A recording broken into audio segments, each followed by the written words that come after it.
شروع اللہ کے نام سے جو بڑا مہربان اور نہایت رحم فرمانے والا ہے۔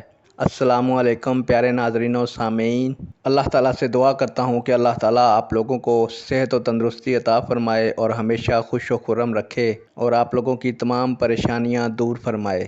آج کی میری ویڈیو کا عنوان ہے ایمان کی مٹھاس۔ پیارے دوستو، آج کی ویڈیو میں آپ کی خدمت میں ایمان کی مٹھاس کے بارے میں احادیث مبارکہ پیش کروں گا۔ صحیح بخاری شریف باب نمبر 9 جلد نمبر 1۔ بڑھتے ہیں ویڈیو کی جانب۔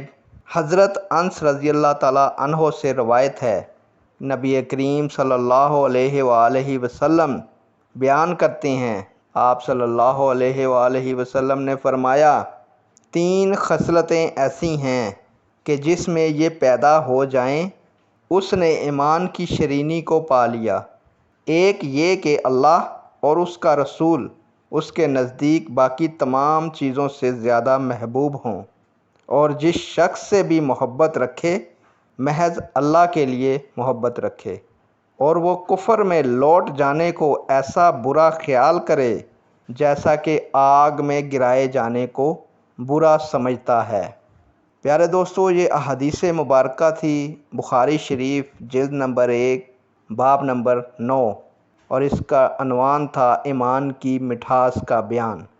امید کرتا ہوں کہ یہ ویڈیو آپ کے علم میں اضافہ کرے گی اور آپ اس احادیث مبارکہ کو سننے کے بعد اس پر عمل کریں گے۔ نیک دعاؤں کے ساتھ آپ سے اجازت چاہتا ہوں۔ اللہ حافظ۔ اللہ تعالیٰ آپ لوگوں کا حامی و ناصر ہو۔